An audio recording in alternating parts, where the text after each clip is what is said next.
Early in my career, I thought that once you win a national championship, something of this magnitude, you think that it would get easy or it would change, but you find out pretty quickly that not much has changed and you have to go back to work and grind each and every day. And with sitting in this chair comes a lot of challenges and opportunities and stresses and things that come with it. But at the same time, I think you always have to think that 95% of the job is great stuff, 5% is the tough stuff, but you can't let the 5% take over your other 95% of your mentality because it tends to weigh on you. But you got to remember all the good things that happen as part of the journey as well. Well, I hear from so many students or young people in the industry who want to become an athletic director, who want your job someday. And so I kind of want to talk about the realities of the job, the 5% and the 95%. Can you give us a sense, first off, of just kind of the day-to-day of your life? And I assume that day-to-day, that's not 5 days a week, right? That's 7 days a week.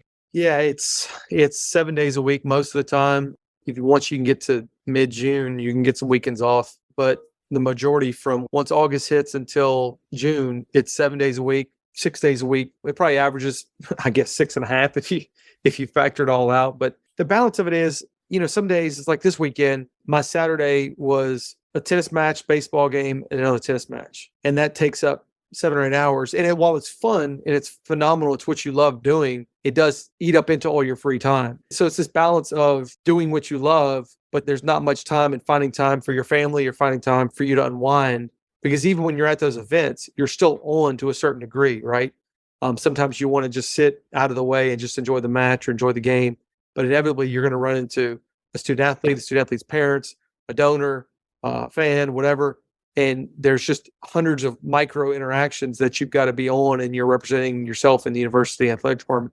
And you want to be present for that person because that may be one chance they get to spend with you. So it does to some point wear you down a little bit because you just feel like you're always on in that role. But toughest balance is balancing your family life with the job and trying to integrate the two, because you'll never find balance, but hopefully you can integrate them and make them be a part of each other. The day-to-day is so different each and every day, whether it's your normal operations meetings or meetings with head coaches or staff meetings to donor meetings to campus meetings. Then there's the week-to-week stuff. Then there's the long-term stuff that you're planning ahead. And then there's the something just happened and you're reacting to it, and the series of events that'll cause and interrupt your day. Or it's the pop-in.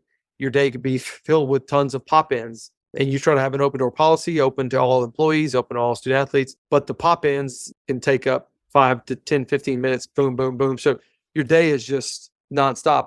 I'll try to get out for lunch every now and then, but most days I just literally work through lunch and grab a smoothie or something and power through. The day for me usually starts around 7:30. I don't like to work late because I have a family. So I like to get out here around 5:30 or 6. But there can always be a midweek baseball game this time of year, midweek softball game. If it's the winter, you've got midweek basketball games. If it's the fall, you've got midweek volleyball games. And so even when you do get to go home, you're still coming back sometimes for 7 or 8 o'clock for a contest. And then even when you go home, you've got your phone on you, right? So there's emails, text. You're never really off. You try to carve out time here and there, and you try to put the phone down at dinner and be present at dinner, but it is a challenge. So it's a lifestyle that sometimes you just feel is 24/7.